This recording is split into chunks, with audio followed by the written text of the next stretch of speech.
What I appreciated about growing up in the Philippines was how tight-knit the communities there are. I grew up in a small town where almost everyone knew one another. In a typical Filipino household, one lives with their parents and siblings and with extended families, such as their grandparents, uncles, aunts, or cousins. This was the case for myself growing up.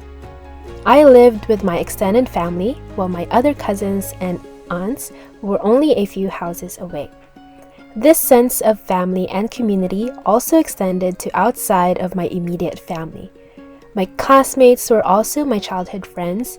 Neighbors helped one another when somebody was in need, either by sharing food or lending a helping hand. Everyone in the community understood the struggles of everyday life, which brought us closer together. When I moved to the United States at a young age and again for college a couple of years later, I saw the same sense of community. I didn't know that I would find the community that I was looking for in Shincheonji. I remember feeling both excited and nervous when I immigrated to the United States. The thought of living and moving to a new place was exciting, but I also felt nervous for the same reason. However, the excitement lessened as time passed. I realized that moving from the place that I have known to a completely new place was not so exciting after all. I remember going to middle school for the first time and feeling so out of place because I didn't know anyone. A few years later, moving 6 hours away from home for college, I felt like I was back to my 12-year-old self all over again. Back to square one. It was around that time when I started learning about the Bible more in depth. It was very timely because that was when my faith was at its weakest.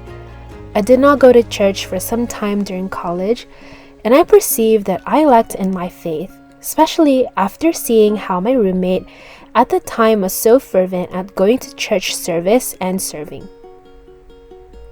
I learned how to carry out a life of faith from my grandparents, but I never read or studied the Bible all my life. However, after learning about the Bible in depth with Shincheonji, it made me perceive that it is important to have the correct foundation on the Bible as a believer. Merely having faith without knowledge is not carrying out a true life of faith at all. I was not only able to grow in my knowledge and understanding of the Bible, but at Shincheonji, I gained a family outside of my family unit. Like how the parents or older children in a family encourage the youngest child, my fellow brothers pushed me to go outside of my comfort zone and not limit myself. I learned valuable skills and lessons that I perhaps wouldn't gain easily if I were still that same reserved person when I entered college.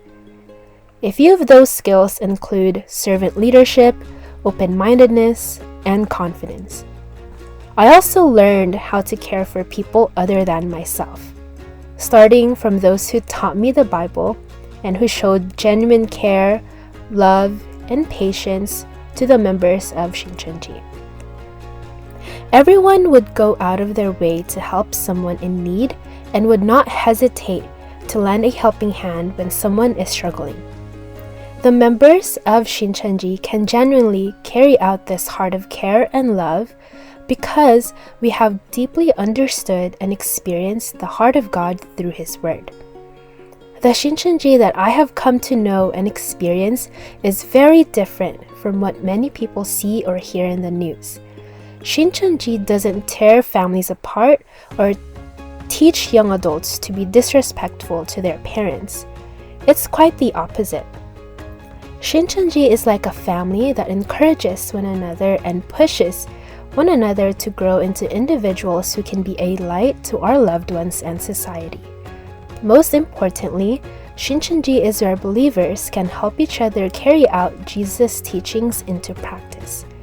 Through my testimony, I hope that many people will be able to see the true Shincheonji and have an open mind to listen. Thank you for listening to my testimony.